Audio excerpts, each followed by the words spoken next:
Hi everyone, I hope you're doing good. Welcome back to another genre comparison. In this episode we're going to be comparing psychedelic rock with punk rock. Now this is the 6th episode of the series that I've done. You can check out the other episodes on the channel if you haven't already. I'll leave the whole series playlist at the end of this video if you want to check it out. Also, before we get into the actual video, if you're new and you're enjoying the content that I'm making, please consider giving me a sub if you haven't already, and also check out the other playlists on the channel of all the other content that I've made. Massive thank you to everyone that have already subscribed and for watching my videos, and all comments and all feedback is much appreciated. Now let's get into this video.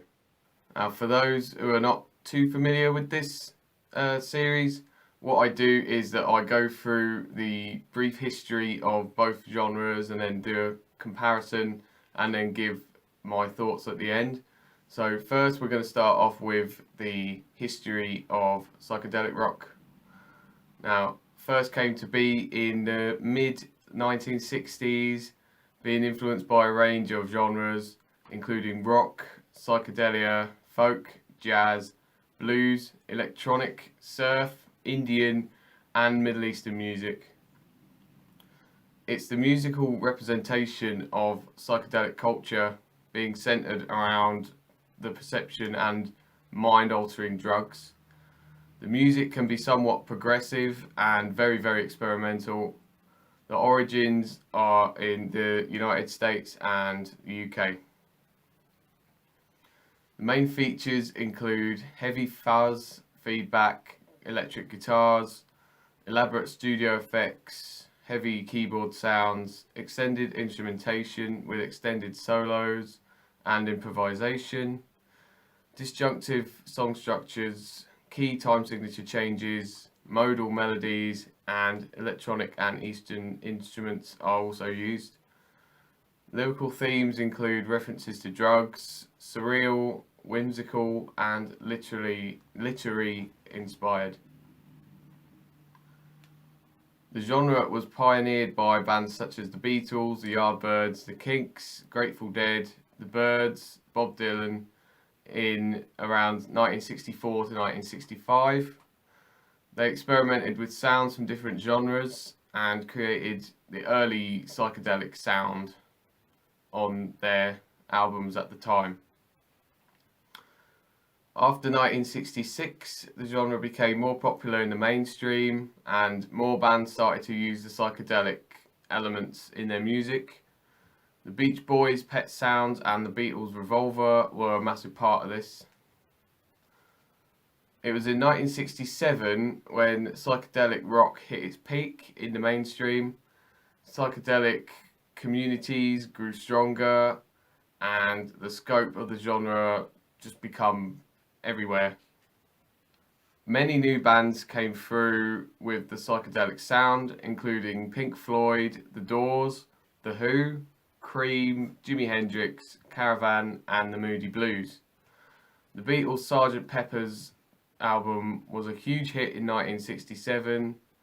The psychedelic scene became incredibly popular across the whole globe. However, it climaxed in 1969 with the Woodstock Festival. Jimi Hendrix and the Grateful Dead headlined the psychedelic festival. But after this, LSD had been made illegal in the UK in 1966 and was outlawed in the United States in 1967. After this, the genre started to decline in popularity. Also, Brian Wilson of the Beach Boys, Brian Jones of Rolling Stones, Pete Green and Danny Kirwan of Fleetwood Mac, and Syd Barrett of Pink Floyd were all early acid casualties, helping to shift the focus off their respective bands.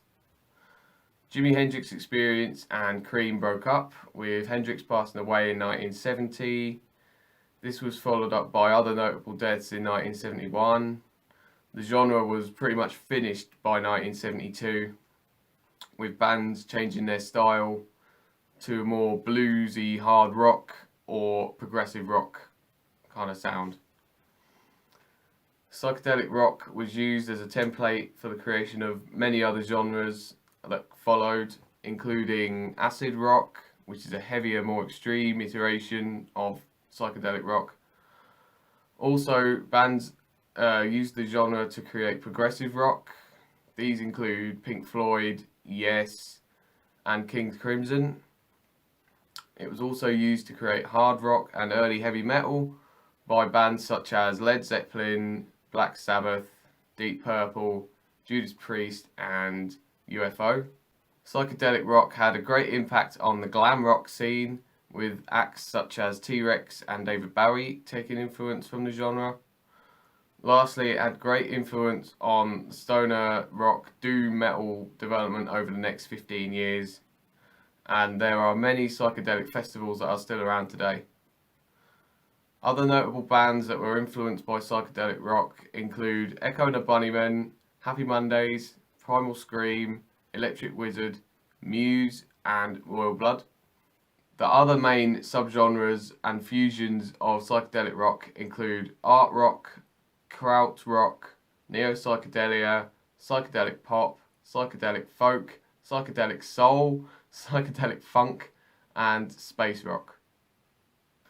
Now we're going to move on to a brief history of punk rock.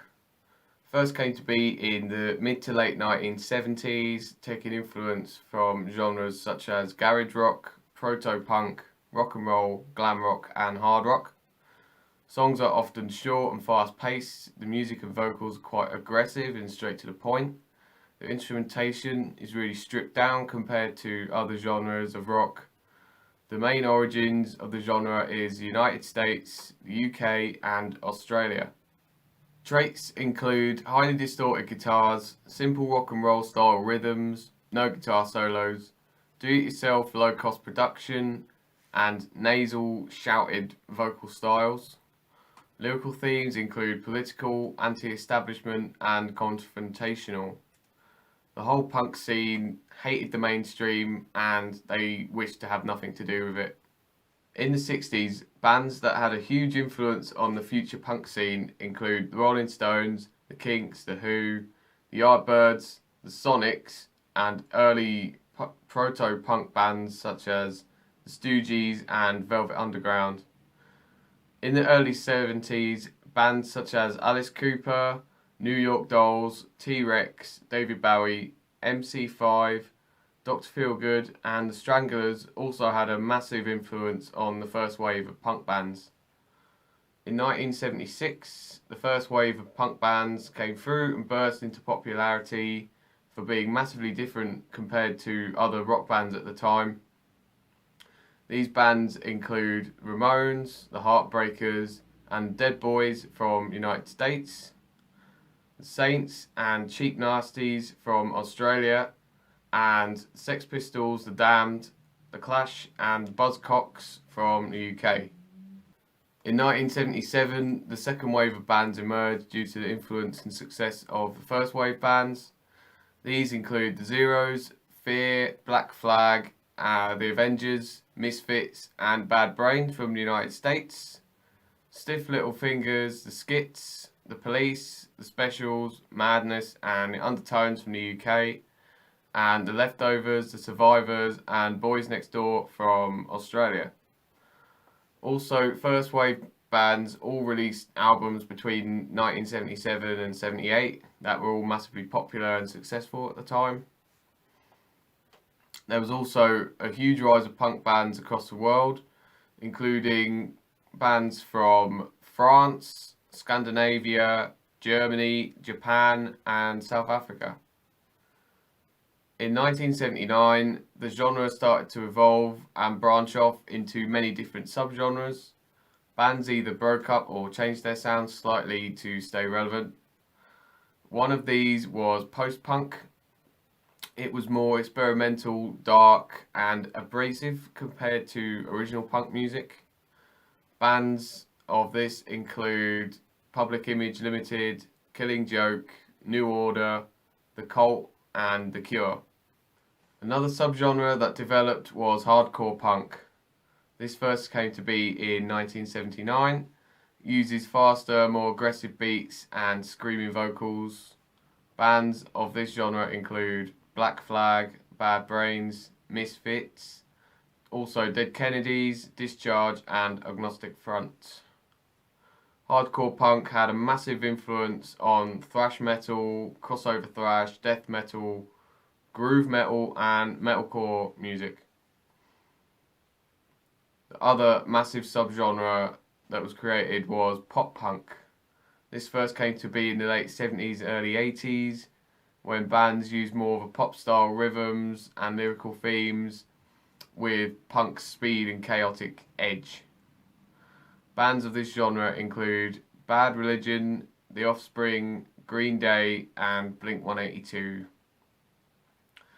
Other subgenres of punk include anarcho-punk, crust-punk, oi, and horror punk. Punk music also had a massive influence on the creation of alternative rock, indie, grunge, new wave, gothic rock, new wave of British heavy metal, speed metal, and emo.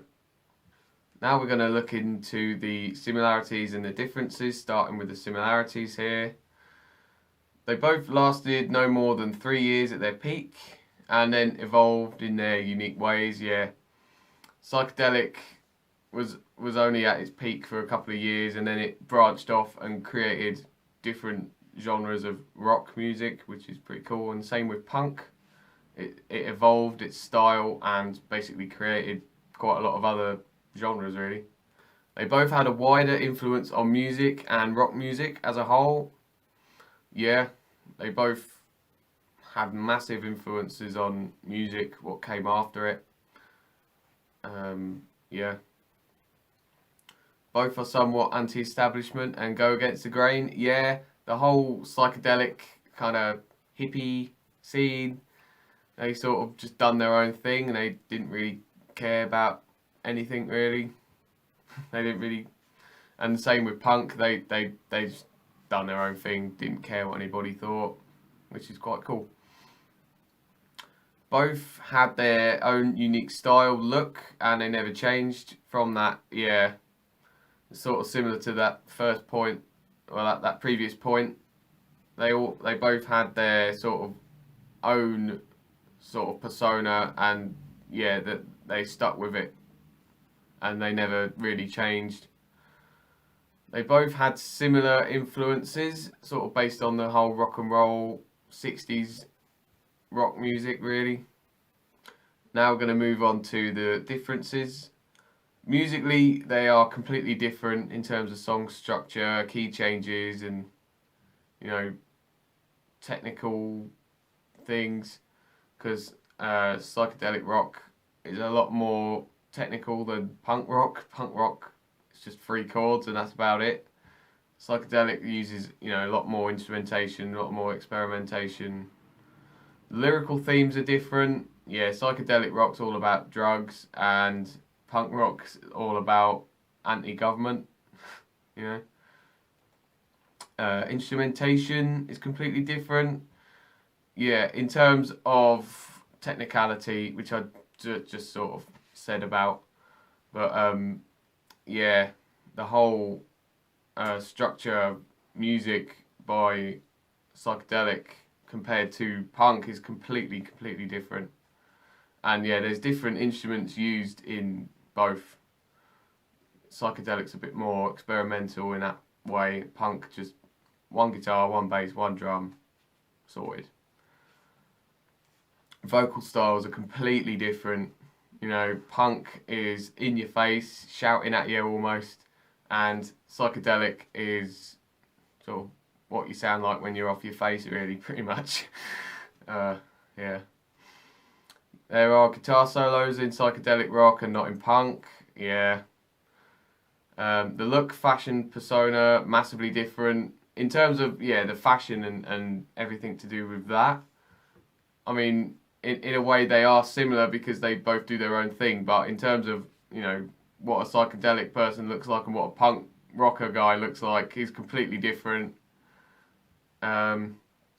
The guitar tone is completely different. You know, the psychedelic sound's a bit more fuzzy and not as distorted. It's just a lot of fuzz used to create that really sort of really weird vibey sound. And then punk rock's a little bit more distorted. They crank up the gain and make it sound as loud as possible. And lastly, production quality. I think psychedelic rock, the production, they spend a lot more time on the production compared to punk rock bands that done it all themselves, which is actually really cool. Now moving on to my final thoughts of both genres. I really like psychedelic rock. Absolutely love Jimi Hendrix's music. I haven't listened to enough though to sort of give a full perspective on the whole genre, but what I have heard I've liked. I think it's pretty cool. The music's really different and really progressive. You can kind of see the influence on progressive rock and the influence that came after in the 70s. I think that's really cool. Yeah, without psychedelic rock, we wouldn't have the rock and metal music that we've got. You know, what we wouldn't have had it, pretty much. It's just a massive shame that the whole drug scene got way out of hand, and yeah, it took lots of great musicians away from us, which is a shame. But yeah, it's not my favourite rock genre, but I think it's pretty good. And as for punk, I'm not a massive fan of punk. I never really listened to it or got into it too much. I like the OG, the old school stuff. It's really cool. The old punk bands and the hardcore punk bands being massive influences on my favourite genres of metal and my favourite metal bands, which is awesome. I don't like post-punk that much. I really don't like pop-punk. I just don't like it, and I don't think I ever will. But without the punk movement, we wouldn't have metal like we do today. I love the attitude in punk and the fact that they don't care what anyone thinks. You know, they just do their own thing, and they're not interested in fame and money. And for me, I think that's quite inspiring. That's really cool. So that has been this video. I'd love to know what you thought of these genres and if there's any points I've missed for the advantages and disadvantages. I really hope you've enjoyed this video and you check out the rest of the series. I've got 2 more in the pipeline that I want to do, and I hope you can join me for that. Thanks very much for watching this video, and until the next one, keep rocking.